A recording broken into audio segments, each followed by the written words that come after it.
ونستغفره ونفسنا ومن سيئات أعمالنا من يهده الله فلا مضل له ومن يضلل فلا هادي له وأشهد أن لا إله إلا الله وحده لا شريك له وأشهد أن محمدا عبده ورسوله يا أيها الذين آمنوا اتقوا الله حق تقاته ولا تموتن إلا وأنتم مسلمون يا أيها الناس اتقوا ربكم الذي خلقكم من نفس واحدة وخلق منها زوجها وبث منهما رجالا كثيرا ونساء واتقوا الله الذي تساءلون به والأرحام إن الله كان عليكم رقيبا يا أيها الذين آمنوا اتقوا الله وقولوا قولا سديدا يصلح لكم أعمالكم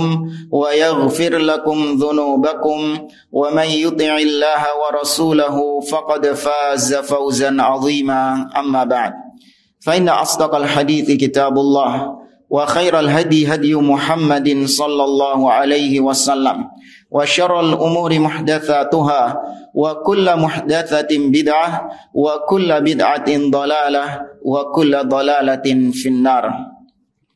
Ma'asyiral muslimin, ikhwani fillah, rahimani wa rahimakumullah. Kita melanjutkan kembali pembahasan kitab Makanatus Sunnah An-Nabawiyah yang ditulis oleh Syekh Ad-Doktor Umar bin Muslih Al-Husaini hafizahullahu ta'ala. Kita masih membahas tentang kedudukan sunnah. Ya, kita masih membahas tentang makanatus sunnah, kedudukan sunnah yang disebutkan di dalam hadis-hadis Nabi Shallallahu Alaihi Wasallam. Sampai pada poin yang ketiga, yaitu madalla ala fadlit tamassuk bis sunnah. Hadis-hadis yang menunjukkan tentang keutamaan berpegang teguh dengan sunnah. Maka hadis-hadis yang menyebutkan tentang keutamaan berpegang teguh dengan sunnah, maka itu berarti menunjukkan makanatus sunnah, keagungan sunnah, kedudukan sunnah di dalam agama ini. Dan sudah berlalu hadis dari Abu Musa Al-Asy'ari radhiyallahu taala anhu. Yang kedua, beliau menyebutkan hadis dari Abu Hurairah radhiyallahu taala anhu di halaman 112. Beliau mengatakan, an Abi Hurairah radhiyallahu anhu annahu sami'a Rasulullah sallallahu alaihi wasallam yaqul. Dari Abu Hurairah radhiyallahu taala anhu bahwasanya beliau mendengar Rasulullah sallallahu alaihi wasallam bersabda, innama mathali wa mathalun nas kamathali rajulin istauqada naron. Sesungguhnya perumpamaanku dan perumpamaan orang lain dari umatku seperti seseorang yang menyalakan api. Falamma adha'at ma haulahu, ketika api itu menerangi sekitarnya, ja'alal farashu wa hadhihi dawabu allati taqa'u fin nari yaqa'na fiha. Maka ketika api itu menyala dan menyinari sekitarnya, maka datanglah serangga-serangga atau hewan-hewan yang mendatangi api tersebut. Jadi ketika apinya nyala, didatangi sama binatang-binatang. Faja'ala yanzi'uhunna wa yaghlibnahu fayaktahimna fiha. Akan tetapi orang yang menyalakan api tadi itu menarik serangga-serangga yang datang itu. Namun kebalikannya, justru orang itulah yang diseret oleh serangga-serangga tersebut sampai akhirnya hampir jatuh ke dalam api yang dia nyalakan sendiri. Maka ini permisalannya. Fa ana akhudhu bihujazikum anin nar wa hum yaktahimun. Maka aku menarik orang yang mau jatuh ke dalam api tadi, akulah orang yang memeganginya. Ya, dipegang sama Nabi SAW supaya orangnya tadi tidak sampai jatuh ke dalam kobaran api tersebut. Ya, ketika mereka mau jatuh, ketika mereka mau terjerumus ke dalam api, maka aku tarik mereka. Di sini menunjukkan Nabi SAW adalah seseorang yang sangat menyayangi umatnya. Beliau jatuh bangun dalam berdakwah untuk menyelamatkan umatnya dari neraka Allah Subhanahu wa taala. Hadis ini sahih muttafaqun alaih, diriwayatkan oleh Imam Al-Bukhari di dalam kitab Al-I'tisam bil Kitabi was Sunnah, dan juga Imam Muslim dalam kitab Al-Fadail. Kemudian lanjut hadis berikutnya, masih dari Abu Hurairah radhiyallahu taala anhu.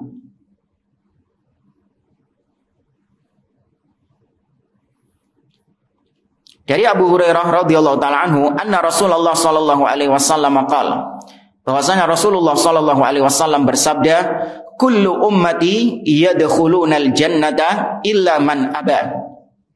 Sesungguhnya umatku itu masuk ke dalam surga semuanya, kecuali yang enggan, yang enggak mau masuk surga. Qalu, para sahabat bertanya, ya Rasulullah, wa may ya'ba? Wahai Rasulullah, emang ada orang yang enggan masuk surga? Siapa orang yang enggan masuk surga? Qal sallallahu alaihi wasallam, maka Nabi sallallahu alaihi wasallam mengatakan, man ata'ani dakhalal jannata wa man asani faqad aba. Barang siapa yang mentaatiku, maka dia yang masuk surga, namun barang siapa yang mendurhakaiku, maka dia yang enggan masuk surga. Rawahul Bukhari.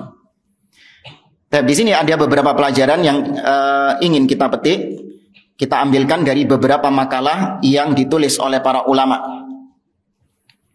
Yang pertama berkaitan dengan kata-kata umat.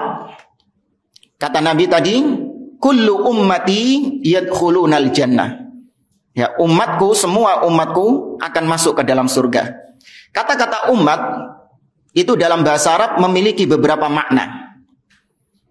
Yang pertama, umat itu maknanya adalah ad-din, ajaran agama.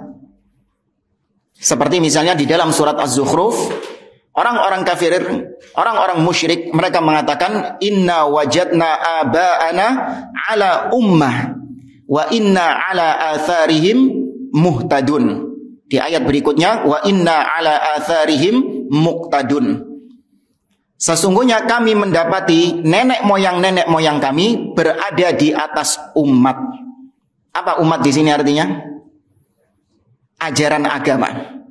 Ya, ini makna yang pertama. Umat itu artinya ad-din, suatu pemahaman atau suatu ajaran agama. Kemudian yang kedua, umat maknanya adalah imam, ar-rajulul muti'u lillah, seorang yang taat kepada Allah Subhanahu wa taala, imam. Seperti dalam firman Allah di surah An-Nahl, Allah Azza wa Jalla mengatakan, inna Ibrahima kana ummah.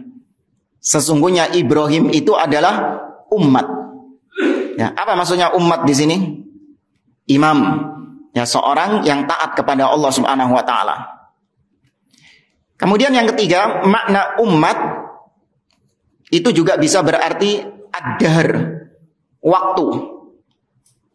Seperti dalam firman Allah di surat Yusuf, Allah Subhanahu wa taala mengatakan, wa qala alladzi naja minhuma waddakara ba'da ummatin ana unabbiukum bita'wilihi fa'arsilun.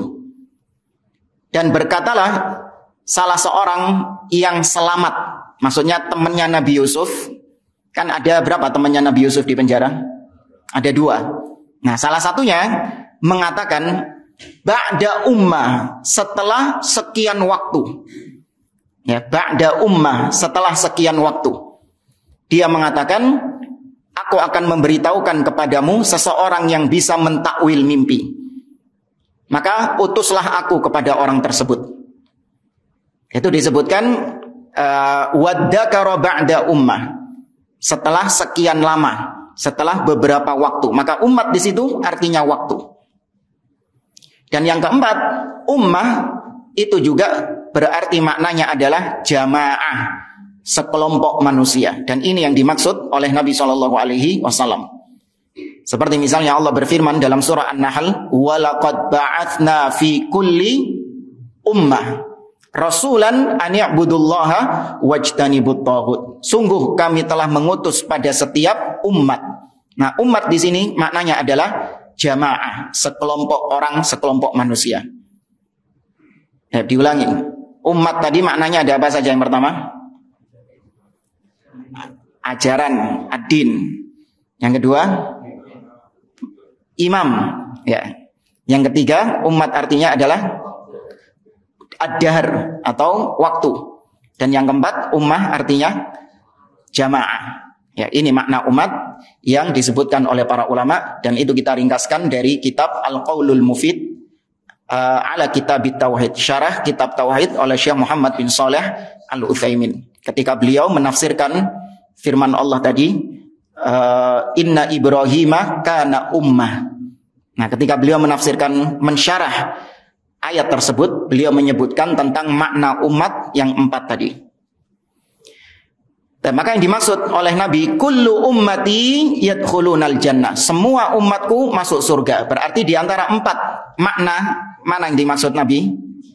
Yang jamaah. Ya, sekelompok manusia. Kemudian umat, sekelompok manusia, umat Nabi Muhammad SAW terbagi menjadi 2. Ada ummatud dakwah dan ada ummatul Ada umat dakwah dan ada umat ijabah. Ummatud dakwah artinya adalah setiap orang yang hidup setelah diutusnya Nabi SAW. Mau dia kafir, ya, atau dia ahli maksiat, ya, maka itu disebut sebagai umatnya Nabi Muhammad SAW. Maka kalau Anda melihat di zaman kita sekarang ada orang kafir, orang Nasrani, Yahudi, maka bisa nggak kita katakan bahwasanya dia adalah umat Nabi Muhammad SAW? Bisa. Tapi dari sisi umat dakwah, yaitu umat yang terkena kewajiban untuk mengikuti syariat Nabi Muhammad SAW. Ya, Nabi SAW mengatakan, la yasma'u bi ahadun min hadhil ummah yahudiyun aw nasraniyun thumma mata walam yu'min billadhi ursiltu bihi illa kana min ashabin nar. Tidak ada seorang pun dari umat ini, ya, tidak ada seorang pun dari umat ini, entah dia Yahudi ataupun Nasrani, berarti kafir kan? Yang dia mendengar tentang dakwahku, kemudian dia mati dan tidak beriman dengan risalah yang aku bawa, melainkan dia pasti menjadi penghuni neraka jahanam. Maka Yahudi, Nasrani dan semua manusia yang diutus setelah Nabi SAW, mereka adalah umatnya Nabi Muhammad, umat dakwah. Kemudian yang kedua, umat adalah ummatul ijabah, yaitu umat Nabi Muhammad SAW yang sudah mengijabahi dakwah Nabi SAW, yaitu orang-orang beriman yang berpegang dengan ajaran Nabi, yang berpegang dengan sunnah Nabi SAW, maka mereka disebut umat Nabi Muhammad secara khusus. Ya. Sama seperti hamba Allah. Ya, hamba Allah. Boleh nggak kita katakan orang-orang kafir itu adalah hamba Allah? Dari sisi mana? Mereka nggak sholat, mereka nggak beriman. Kok enak disebut hamba Allah? Dari sisi mana? Ya Bang? Nah, dari sisi mereka diciptakan oleh Allah, mereka diatur oleh Allah Subhanahu Wa Taala, mereka tunduk kepada takdir-takdir Allah Subhanahu Wa Taala. Ya kan, namanya hamba itu kan tunduk kepada maulanya, kepada penciptanya, kepada tuannya. Orang kafir ketika Allah takdirkan, Allah inginkan dia sakit, nurut nggak dia? Nurut. Ketika Allah inginkan dia mati, nurut nggak? Nurut. Ya, maka orang kafir hamba Allah tapi dari sisi kauni. Ya, dari sisi takdir kauni. Adapun hamba Allah yang lebih khusus, lebih spesial, yaitu orang-orang mukmin. Mereka taat nurut kepada Allah dari sisi syar'i.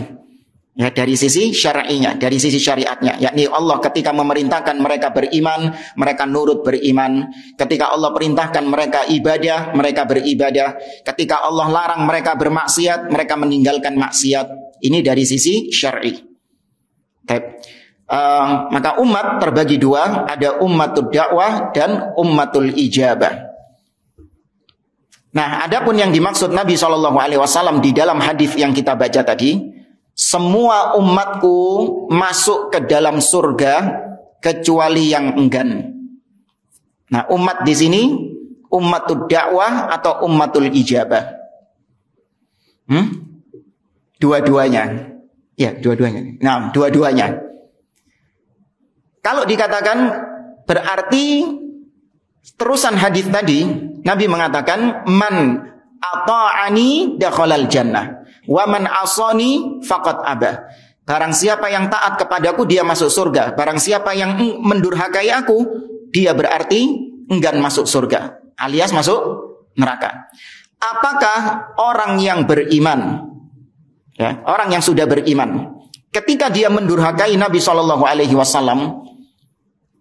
ketika dia bermaksiat kepada Nabi SAW, tidak taat kepada Nabi SAW, mukmin ya, apakah kemudian ketika mati dia masuk neraka?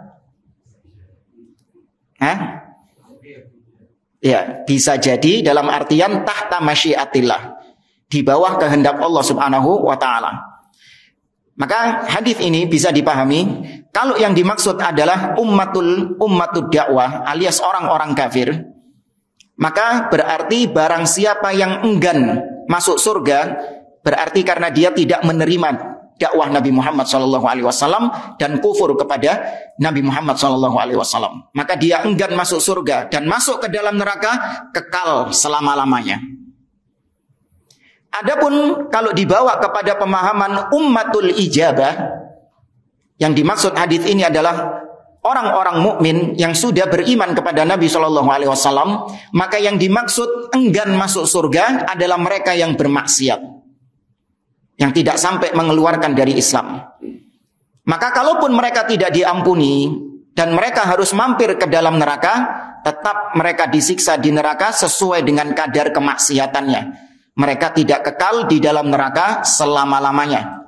Allah Azza wa Jalla berfirman dalam surah An-Nisa, innallaha la yaghfiru ayyushraka bihi wa yaghfiru ma duna dzalika liman yasha. Sesungguhnya Allah tidak mengampuni dosa kesyirikan. Ya, mati belum tobat dari dosa kesyirikan, dan Allah masih mengampuni yang di bawah kesyirikan bagi yang Allah kehendaki.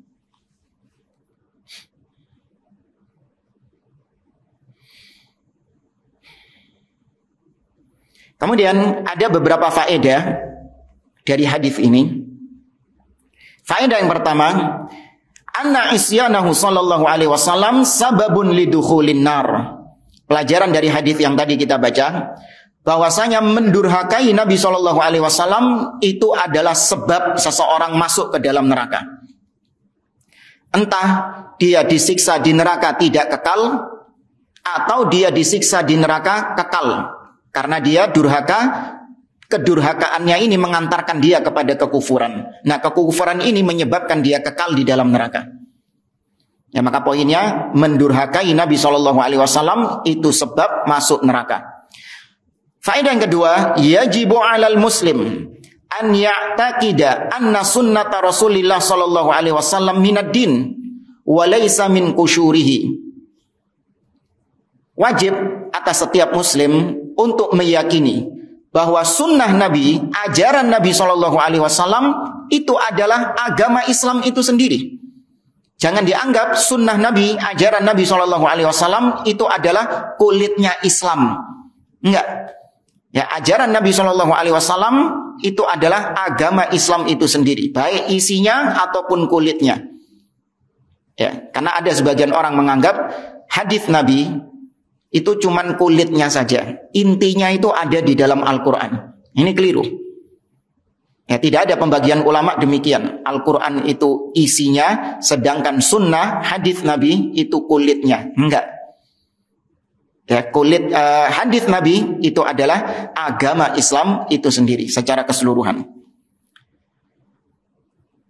Kemudian Syekh Muqbil bin Hadi Al-Wadi'i rahimahullah ta'ala, salah seorang ulama ahli sunnah dari Yaman, beliau mengatakan, hadal hadith dalilul a'malil zahirah, ay alama hal hiya muwafiqah li hadihi sallallahu alaihi wasallam am mukhalifah, li'anna al-bid'ah qad tadhar fi surati sunnah wa rubbama ustuhsinat min du'afa'il ilm wal juhal. Kata beliau, hadis ini menunjukkan tentang amal-amal yang zahir, amal-amal yang nampak sebagai batu ujian bagi kita. Apakah amalan-amalan yang kita lakukan, yang dilakukan oleh seseorang itu sesuai dengan petunjuk Nabi SAW, ataukah justru bertentangan dengan petunjuk Nabi SAW? Karena kalau itu sesuai, berarti masuk kalimat yang pertama, man ata'ani dakhalal jannah. Barang siapa yang mentaatiku, maka dia masuk surga. Kenapa? Karena amalannya sesuai. Ya, taat kepada Rasul berarti amalan dia sesuai dengan Rasul SAW. Sebaliknya, apabila amalannya bertentangan dengan Rasul, alias bid'ah, ya bukan sunnah, lawannya sunnah adalah bid'ah, maka masuk kalimat yang kedua, wa man asani faqad aba. Barang siapa yang durhaka kepadaku, maka dia enggan masuk surga. Ya, ditafsirkan oleh para ulama, disyarah oleh para ulama, maksudnya adalah bertentangan dengan sunnah Nabi alias bid'ah amalannya. Maka berarti dia enggan masuk surga. Karena kata beliau, terkadang kebid'ahan itu nampak di hadapan manusia seperti sunnah. Ya, bid'ah ini nampak di hadapan sebagian orang, kata beliau, di antara orang-orang yang kurang ilmunya atau bahkan orang yang jahil, mereka memandang kebid'ahan dengan pandangan yang baik, seakan-akan bid'ah tersebut adalah sunnah. Ini pelajaran yang ketiga. Pelajaran yang keempat dari hadis ini, yajibu ala kulli muslim an yakhafa ala nafsihi an yakuna min silfil iba. Wajib atas setiap muslim untuk mengkhawatirkan dirinya, jangan-jangan dia ini masuk ke dalam golongan orang-orang yang enggan masuk surga. Liwujudil bid'ah wal muhdatsat wal mukhalafat. Kenapa bisa khawatir? Karena ada kebid'ahan dalam dirinya, atau ada penyimpangan-penyimpangan di dalam dirinya, hal-hal yang menyelisihi sunnah Nabi SAW. Kebid'ahan, penyimpangan, menyelisihi Nabi, ini semua masuk kategori yang kedua tadi. Waman asoni faqad aba. Barang siapa yang durhaka, itu bentuk kedurhakaan kepada Nabi SAW. Maka durhaka kepada Nabi berarti enggan masuk surga. Wa tarkus sunan wa tadyi'il wajibat. Bisa jadi dalam diri seseorang ada sikap menyepelekan sunnah, atau dia menyia-nyiakan sunnah, menyia-nyiakan perkara-perkara yang wajib. Wa tasyabbuh bi a'da'il Islam. Atau bisa jadi dalam diri seseorang ada bentuk tasyabbuh dengan para musuh-musuh Islam. Ya, apalagi di akhir tahun seperti ini. Oh, laris manis tasyabbuh, naudzubillah. Ya, wajib memperingatkan keluarga kita, anak-anak kita dari bahaya tasyabbuh di akhir tahun seperti ini. Ya, karena itu bentuk pendangkalan akidah. Bahkan dihukumi oleh para ulama juga sebagai bentuk kemurtadan di dalam Islam. Ya, apalagi kalau itu berkaitan dengan ya akidahnya orang-orang kafir, entah mengucapkan selamat kepada mereka. Ya, ini dianalogikan oleh sebagian ulama. Sebagian orang yang menolak haramnya mengucapkan selamat atas hari raya orang-orang kafir, karena alasan mereka adalah hanya sebatas toleransi, ya kan? Hanya sebatas toleransi saja. Toh keyakinan kita masih Islam, kita tidak meyakini seperti keyakinan mereka. Ini hanya sebatas toleransi untuk mempererat hubungan ya antar agama misalnya. Ya, maka dibantah oleh para ulama bahwasanya dengan ucapan, dengan satu ucapan, maka seseorang bisa dia keluar dari Islam hanya dengan ucapan. Tidakkah kita melihat di dalam surat At-Taubah. Sebagian sahabat, sebagian orang-orang munafik langsung divonis murtad oleh Allah Subhanahu wa taala hanya dengan ucapan-ucapan yang tidak mereka yakini. Ya, Allah Azza wa Jalla mengatakan innama kunna nakhudu wa nal'ab. Sesungguhnya kami ini hanya sebatas bersenda gurau, bermain-main saja. Yaitu ketika mereka mengatakan ma ra'aina mithla qurra'ina. Kami tidak pernah melihat orang-orang seperti para sahabat ini, yakni Nabi dan para sahabat-sahabat. Dikatakan bahwasanya mereka ajban, orang yang paling pengecut, indal liqa, ketika bertemu dengan musuh, orang-orang yang paling buncit perutnya. Ya, akdzab al-sunan, orang-orang yang paling pendusta lisannya. Ya, ketika diturunkan teguran oleh Allah Subhanahu wa taala, maka mereka berkilah, innama kunna nakhudu wa nal'ab. Kami hanya sebatas bersenda gurau, tidak kami yakini. Qul abillahi wa ayatihi wa rasulihi kuntum tastahziun. Apakah dengan ayat-ayatnya, dengan nama Allah, dengan ayat-ayat Allah dan dengan nama Rasul kalian saling bersenda gurau, kalian bercanda, istihza? La ta'tadhiru qad kafartum ba'da imanikum. Jangan kalian cari-cari alasan. Sama seperti tadi. Oh enggak, ini saya mengucapkan selamat cuman untuk toleransi saja. Enggak, saya yakini kok. Ya, maka jangan cari-cari alasan. Kalian telah kafir setelah kalian beriman. Nah, secara logika juga enggak bisa diterima ya. Contoh misalnya, kita mengatakan kepada istri orang lain. Kita mengatakan kepada istrinya, aku mencintaimu. Tapi cuman sebatas ucapan saja. Kira-kira ngamuk gak bojoi? Hah? Ngamuk bojoi? Ya, bilang sama dia, lu ndak, saya ini cuman kok abang-abang lambe. Hah? Iya, cuman bersenda gurau. Ya kan, cuman bersenda gurau saja. Kita katakan kepada istrinya itu, aku mencintaimu. Ngamuk gak bojoi? Ngamuk di kampung, gegeran luar biasa itu. Ya. Padahal ini cuma perkara duniawi. Ya kan? Bagaimana perkara agama, perkara akidah kok bisa main-main, kok bisa lancang? Perkaranya lebih berat ini, perkara akidah ini. Sampai-sampai Allah mengatakan di dalam surah Maryam, takadus samawat yatafattarna minhu wa tanshaqqul ardu wa takhirul jibalu hadda. Hampir-hampir langit itu runtuh. Hampir-hampir bumi terbelah. Hampir-hampir gunung itu hancur. Gara-gara apa? Anda'au lirrahmani walada. Gara-gara mereka menuduh Allah Subhanahu wa taala punya anak. Itu hakikatnya orang-orang yang mengucapkan selamat ya, atas kelahiran Nabi Isa, kelahiran anak Tuhan, ya mereka sejatinya sedang mengucapkan selamat tentang lahirnya anak Tuhan. Allah murka dengan tuduhan tersebut.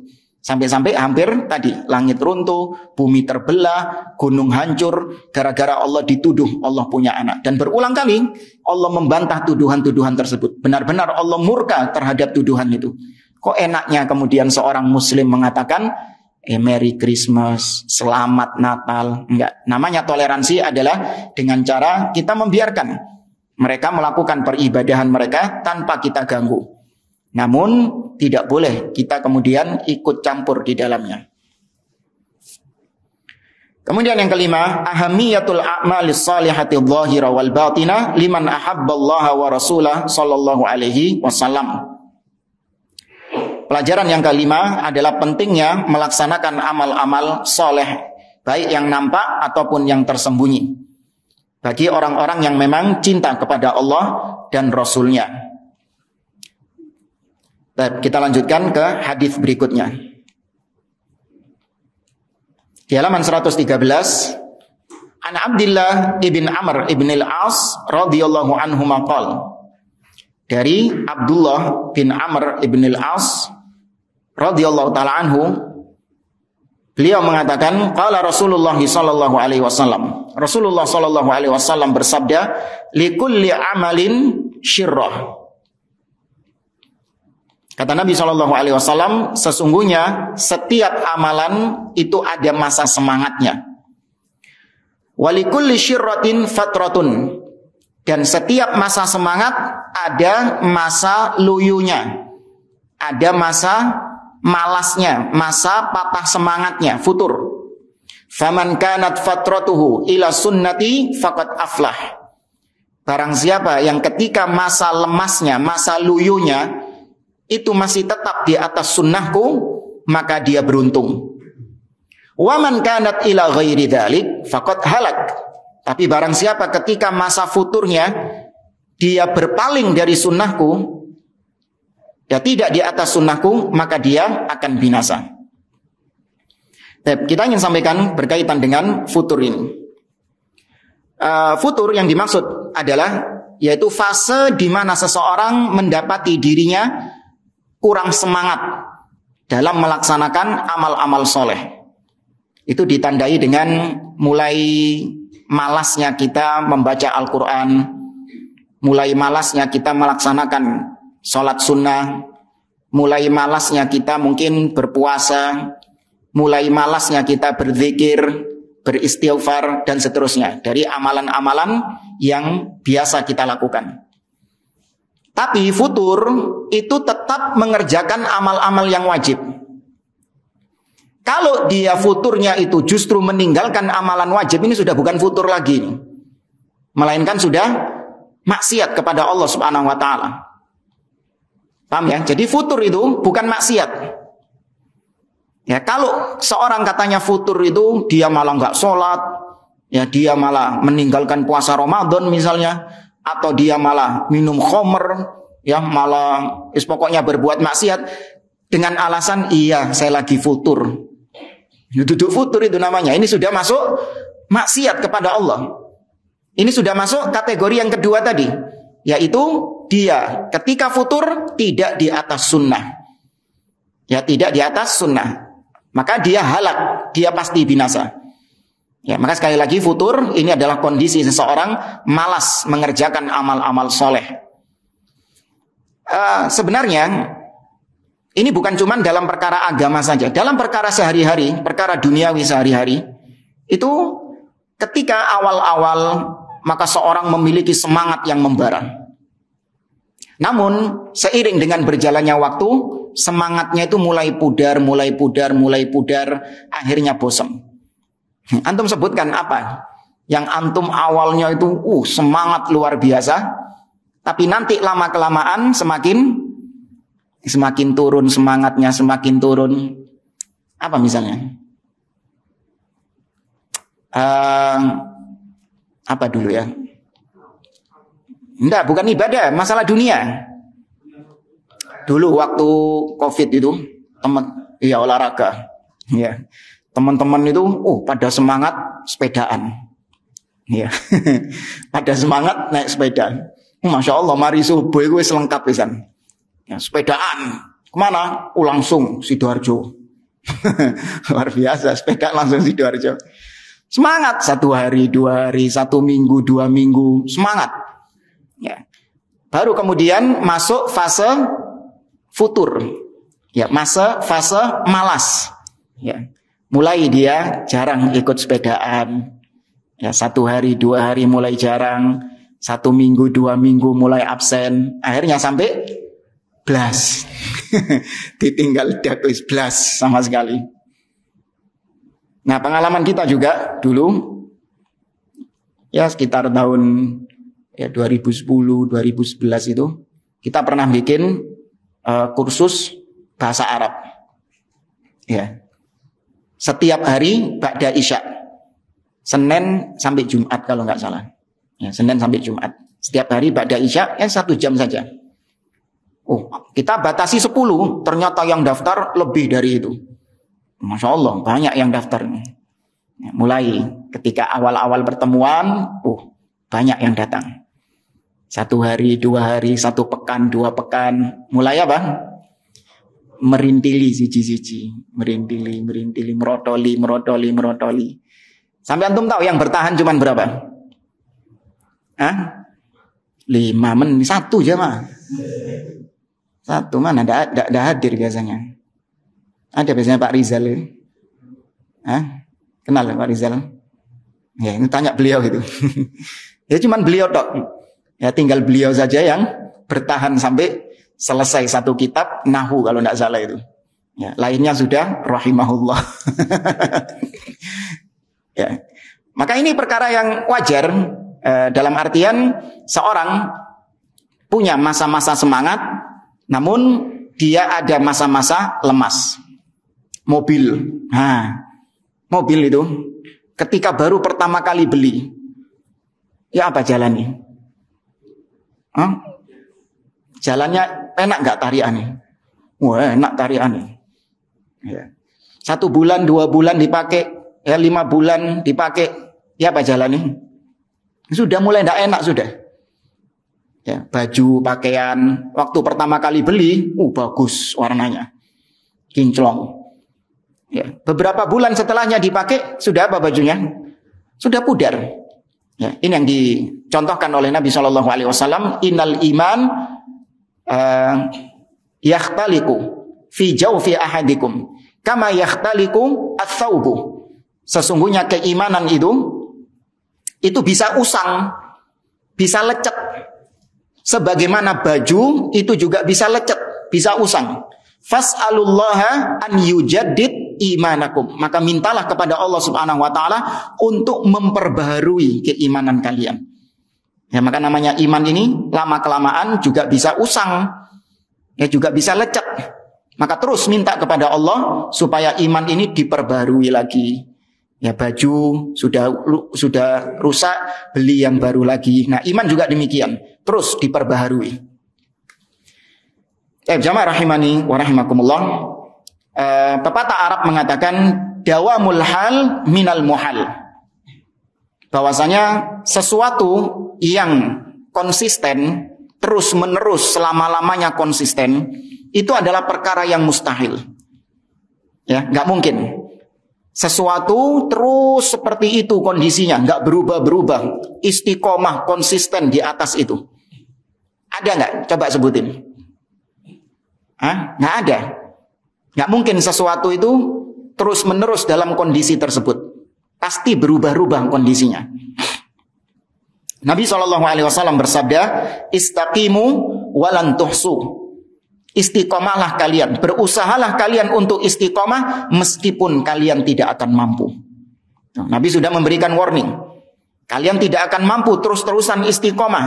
Tapi Nabi SAW memerintahkan untuk terus berusaha istiqomah. Artinya Nabi sudah memberikan tahu, ngasih tahu bahwa nanti akan ada masa-masa futur. Tapi masa-masa futur tersebut tetap istiqomah di atas sunnah Nabi SAW. Jamaah rahimani wa rahimakumullah.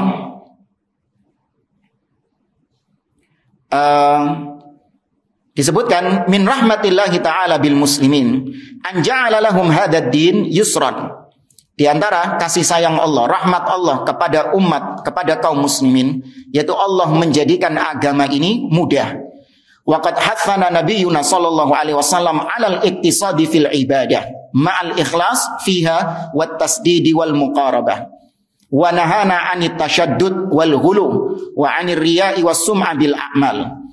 Nabi sallallahu alaihi wasallam memotivasi kita untuk kita ini sederhana dalam beribadah. Meskipun tetap harus ikhlas kepada Allah, namun ketika kita melaksanakan ibadah, sesuaikan dengan kondisi masing-masing. Ya, ini diantara cara kita untuk supaya bisa selamat dari futur, kita melaksanakan ibadah dengan apa yang memang kita mampu melaksanakannya. Jangan terlalu hulu, berlebih-lebihan dalam melaksanakan ibadah. Karena kalau kita berlebih-lebihan dalam melaksanakan ibadah, nanti masa futurnya itu bisa apa? Bisa hilang total sama sekali. Ibarat orang kalau mau naik tangga itu, ya kalau langsung dari lantai 1 langsung ke lantai 2, apa yang terjadi? Ya enggak, loro kabeh deh. Ya kan? Sakit semua dia, kakinya bisa benggang sampai atas, itu sakit semua dia. Maka demikian juga seorang gak tahu-tahu nih deh sholat malam, ya jajal sekali-kali sholat malam, masya Allah mulai mari isya sampai habis subuh, ya gak tahu-tahu nih deh. Besok-besoknya apa? Kapok. Besok-besoknya sudah kapok. Seorang harusnya itu ketika beribadah tadarruj, bertingkat, bertahap.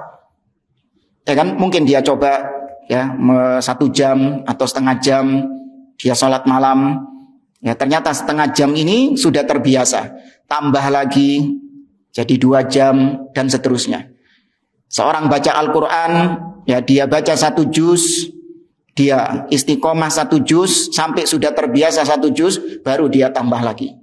Jangan terus waktu lagi semangat-semangatnya langsung dintekno 1 hari khatam. Langsung semangat 1 hari khatam. Ini gara-gara sebagian orang dia itu termotivasi dengan kisah-kisah para salaf. Ini jangan disamakan kita dengan para salaf, beda. Ya, misalnya kisah Abbad bin Bishr. Pernah dengar kisahnya Abbad bin Bishr? Abbad bin Bishr melaksanakan sholat malam, tiba-tiba dia dipanah oleh musuh. Ya, panah 1 kali tetap ngadeg sholat siang. Kemudian dipanah lagi kedua kalinya, tetap dia berdiri melaksanakan sholat. Sampai ketiga kalinya dia dipanah, dia tetap berdiri melaksanakan sholat. Dia nggak ingin memutus sholatnya. Baru selesai sholat dicabuti panahnya.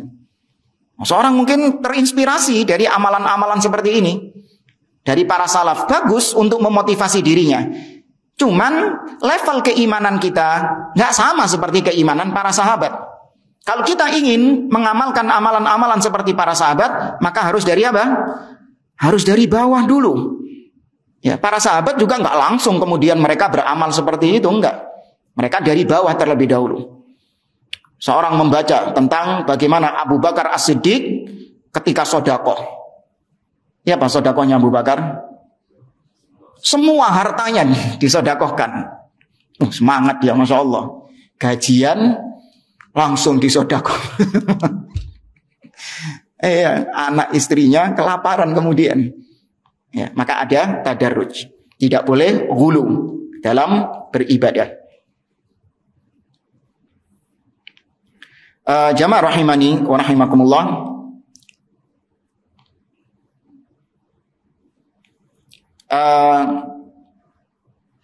Ini ada beberapa kisah-kisah.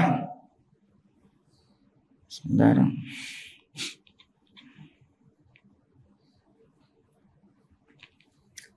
Baik, di sini disebutkan tentang tanda-tanda seseorang yang mulai futur.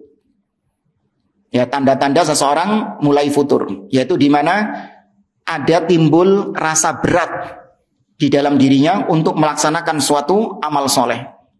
Berat, mungkin mau sholat malam, berat untuk bangun. Ya, ketika mau puasa berat, ketika mau baca Al-Quran berat, ketika mau sedekah berat. Maka kalau kita mendapati seorang kita ini menyadari nggak kalau kita sedang futur? Ini termasuk di antara fikih, termasuk di antara kefakihan seseorang. Dia itu sadar kalau kondisinya sedang futur. Ini bagus. Yang jadi masalah adalah sebagian orang nggak sadar kalau dia sedang futur. Ini yang bahaya. Ya Bang, antum sadar atau nggak sadar kalau sedang futur? Nggak sadar. Nah, itu ada tanda-tandanya. Dan itu terkadang kita rasakan. Ya. Seorang ketika dia mulai berkurang kualitas ibadahnya, maka hati-hati. Itu berarti dia sedang futur. Maka bagaimana mengantisipasinya? Yaitu dengan mengurangi kuantitasnya. Jangan ditinggalkan. Mengurangi kuantitasnya. Contoh misalnya futur, dalam kondisi futur membaca Al-Quran. Ya, dia selama ini baca Al-Quran 1 juz 1 hari, 1 juz 1 hari misalnya. Kemudian futur. Nah, ketika futur tetap di atas sunnah. Maksudnya tetap membaca Al-Quran namun kuantitasnya dikurangi. Biasanya 1 juz, setengah juz, atau seperempat juz. Yang penting istiqomah. Ya, yang penting dia istiqomah tetap melaksanakan ibadah tersebut. Ini cara mengatasi futur. Jangan ditinggal sama sekali. Ya, apalagi sampai meninggalkan yang wajib, naudzubillah. Ini bukan futur lagi, tapi sudah jatuh dalam kemaksiatan.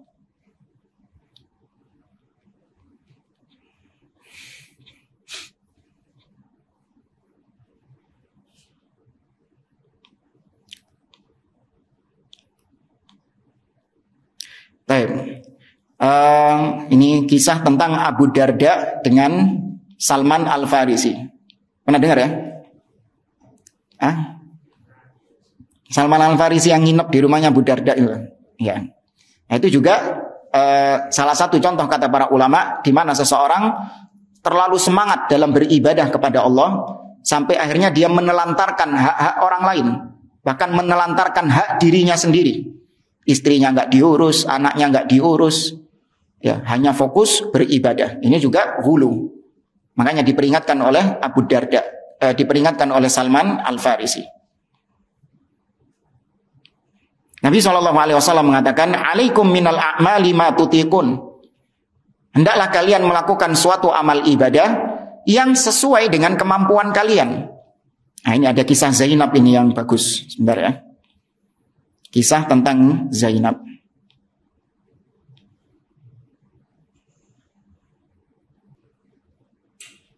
Baik. Diriwayatkan, dakhala Nabi sallallahu alaihi wasallam fa idza hablun mamdudun bainas sariyataini. Nabi sallallahu alaihi wasallam pernah suatu ketika masuk ke dalam masjid. Kemudian Nabi melihat ada tali yang dibentangkan di antara dua tiang. Jadi di antara dua tiang itu ada tali yang diikat, dibentangkan gitu. Faqala ma hadzal habl?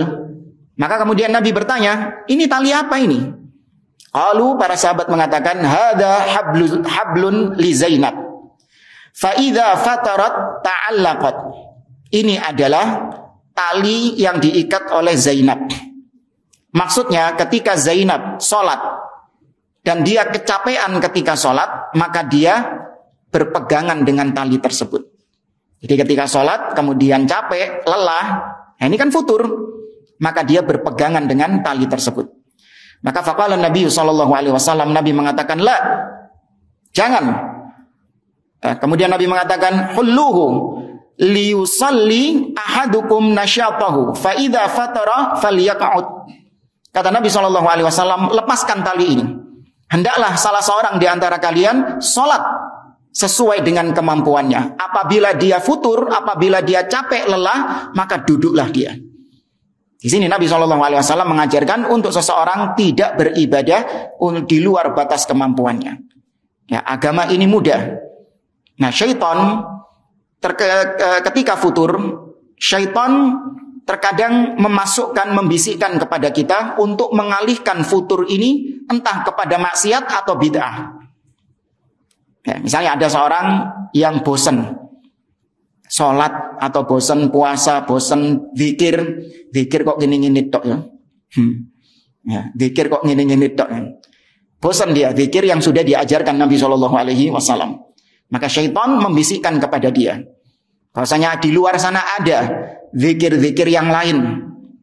Ya, maka akhirnya pun karena dia bosan dengan zikir yang sudah diajarkan Nabi, dia mulai ngincipi zikir-zikir, wirid-wirid, atau dia mulai ngincipi amalan-amalan, ya, ibadah-ibadah yang tidak diajarkan oleh Nabi Shallallahu Alaihi Wasallam. Ini penyebabnya tadi, awalnya karena futur, akhirnya jatuh ke dalam bid'ah. Ya, maka ketika futur tetap di atas sunnah. Ya, jangan sampai terjerumus ke dalam bid'ah. Kita singkat. Kalau dikumpulkan,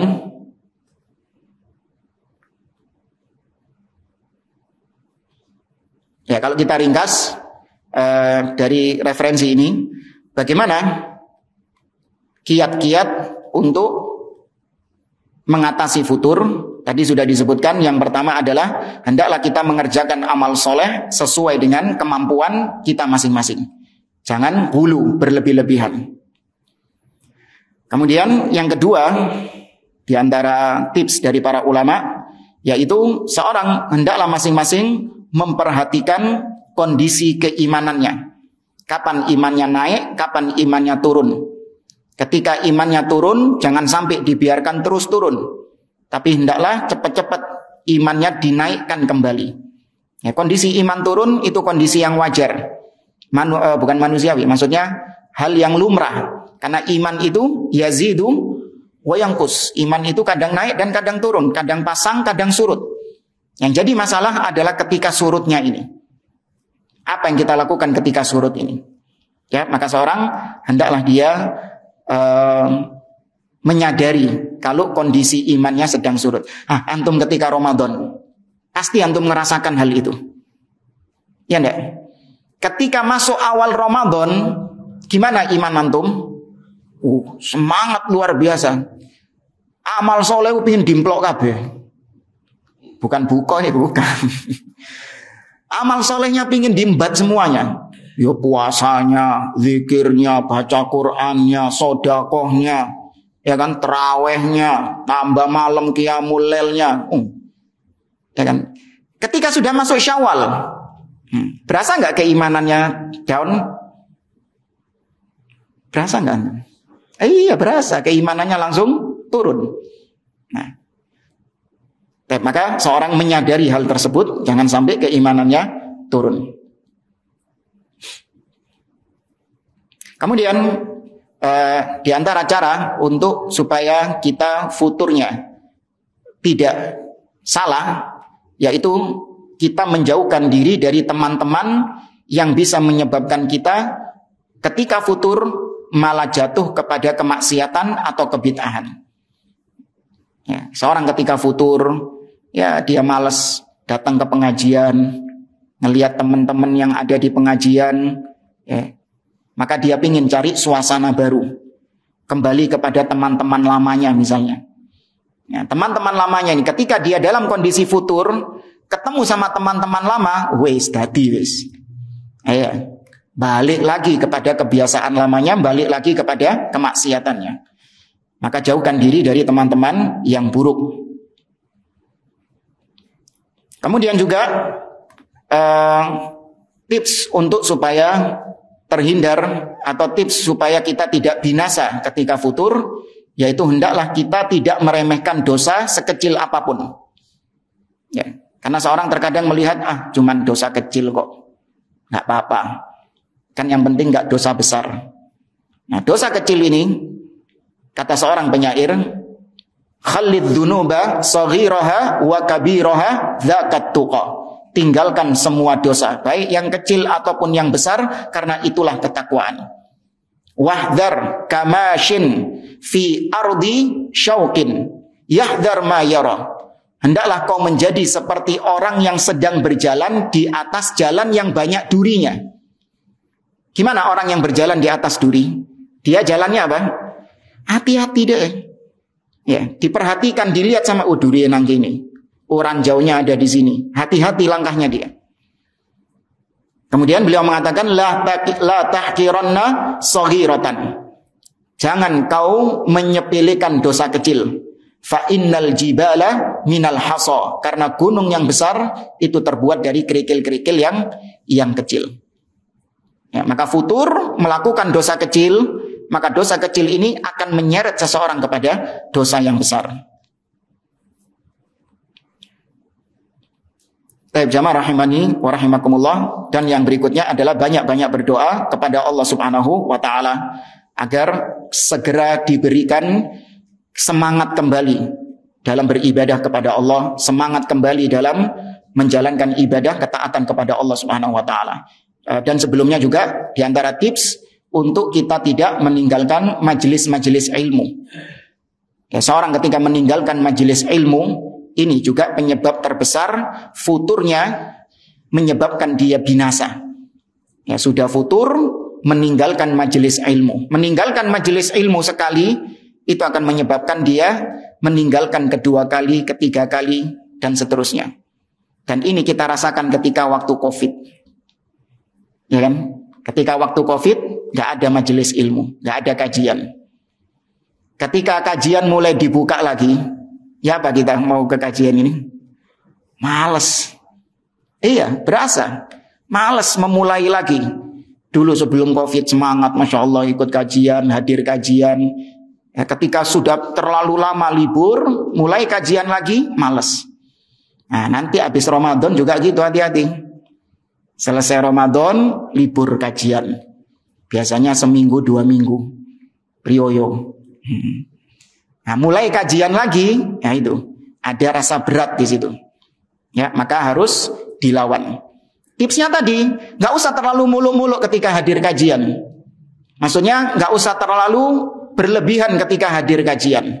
Apa maksudnya? Mulai subuh, nanti terus kajian duha, kajian duhur, kajian asar, kajian maghrib, kajian ba'da isya. Masya Allah 1 hari full kajian itu. Enggak. Ya, sesuaikan dengan apa yang Anda mampu. Ya, yang penting tetap menghadiri majelis-majelis ilmu. Tentunya majelis ilmu yang di atas sunnah. Ya, bukan sembarang majelis ilmu, bukan. Bukan ilmu yang didapatkan malah kebid'ahan. Dan mungkin ini yang bisa saya sampaikan, kurang lebihnya mohon maaf. Insyaallah kita lanjutkan di pertemuan berikutnya. Aku qouli hadza wa sallallahu ala nabiyyina Muhammad wa ala alihi wa sahbihi ajma'in. Wassalamualaikum warahmatullahi wabarakatuh.